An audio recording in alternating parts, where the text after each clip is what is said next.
I like anime first, of course, because you can enjoy watching it, but also because there is quite a bit of potential for it to enrich your life in other ways. One thing that's really great is that all kinds of source material get adapted. We get accounts of many people's different interests, and therefore, by watching anime, we get exposed naturally to many different worlds and activities. To just give a few examples, in the anime that I've watched, I've seen demonstrations of photography, game programming, history studying, camping, cooking and baking, as well as musical instruments and sports of all types. For some of these, the mechanics of the activity or hobby are integral to the story and the episodes. Other times, it's a minor detail of the setting. In both cases, seeing something novel and cool in an anime can move us towards trying it ourselves. Just like you don't know whether you'll enjoy something until you try it for the first time, you also won't know that you want to try something until you see it in action. In this video, I'll be going through several tips that I've come up with through my personal experience and thinking about what would be useful to hear to help others try something new. First, knowledge is free.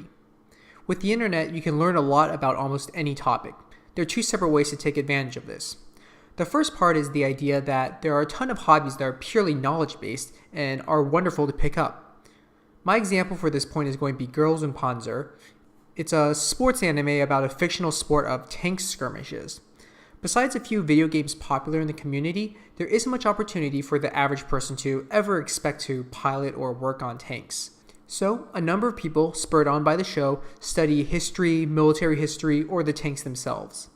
This is really great because, again, it's completely free to read up on science or history or whatever it is that caught your attention, and the knowledge can turn out to be useful in unexpected ways.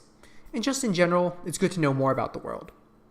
You can also learn about hobbies and enjoy them vicariously as well, if you're not in a position to try them out yet yourself for whatever reason. This isn't an anime-specific example, but I spent many hours of my childhood watching cooking shows on public television long before I ever got my own kitchen and could cook for myself, which is now something that I do almost every day. Next, and more generally, it's important to research a hobby before you dive into it. This is important not only to help you learn a bit more and find out ahead of time if you'll enjoy the activity, but also how to get started in the right way. I think Reddit is a really great resource for this. There are subreddits for basically every hobby. Some of them, of course, are a little bit less active, but for the most popular hobbies, there's likely to be a decently sized and usually very helpful community. They also usually have frequently asked questions sections or wikis specifically for newcomers. Also, you should check out the subreddit for the anime that introduced you as well. The subreddit will usually have an official Discord channel that might be worth checking out.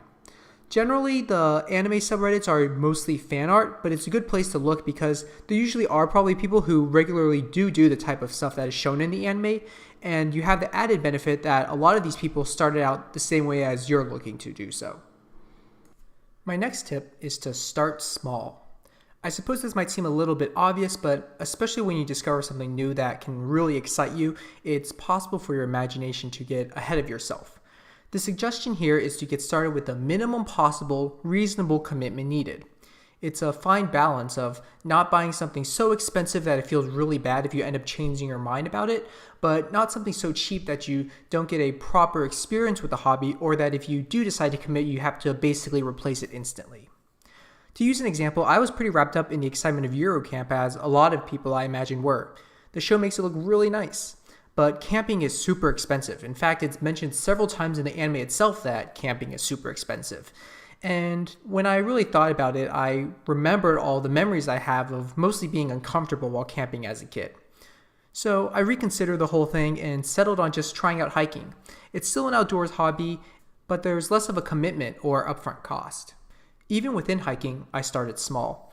Instead of going for new hiking boots, I bought a used pair online. Add to that a nice pair of hiking socks, a water bottle, and my normal athletic clothes, and I was able to get started for $45 or so, compared to $100 for a new pair of boots or several $100s for a camping set.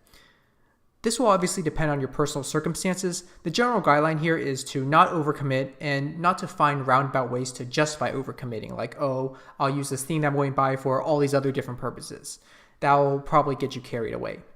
Personally, I find that $30 is a good amount to shoot for. It can go quite far for a number of hobbies. So for example, it can buy a pair of used hiking boots, as I mentioned earlier. It's also enough to get you a really entry-level off-brand tablet for digital art, or perhaps a nice non-stick pan if you're interested in cooking. Of course, if it's a digital hobby and you can get started for free using online resources or free software, that's even better. Third, failure is okay. I bring this up because, at least for me, there is a psychological deterrent to trying new things. I have many memories of when I was younger and I really wanted to do something, but when my parents got me whatever that thing was, I lost interest really quickly. I think almost everybody has this type of memory in one way or another. Changing your mind is part of life, and it's okay to find that you don't actually like doing something after you've tried it. This is a big part of the reason why I suggested the tip to start small. One thing to not learn from anime also is the idea that we're destined to do certain things. Or rather, actually, maybe we are, but it doesn't have to be right this moment that you encounter something you're destined to do. It's not as if everyone can be so lucky to find their passion on their first day of high school. Trying out new hobbies is an ongoing process of experimentation. Also, ultimately, even if you do move on from something, you still learn from it and you still have the experience of having done it, which is very valuable. Those are my tips to consider when trying out new hobbies or thinking about trying out new hobbies that you see in anime. Ultimately, though, the most important thing is to give it a shot and to do something new. I didn't put this point further up as like a main point because it's kind of obvious, but I do think it's worth saying in my final thoughts. I think following anime is a really great hobby to have, but part of what makes it so interesting and able to be so novel season after season is that it's rooted in cool things from the world around us. So my final piece of advice and challenge really is, especially if you find yourself a bit stuck in doing the same routine activities over and over week after week, to find or recall some hobby or activity that you've been exposed to or that caught your attention earlier but that you never acted on, and to start looking into what it takes to get started, or if you can't, just to go right ahead and start doing it, even in the smallest way. It could become the beginning of a very exciting journey. Best of luck.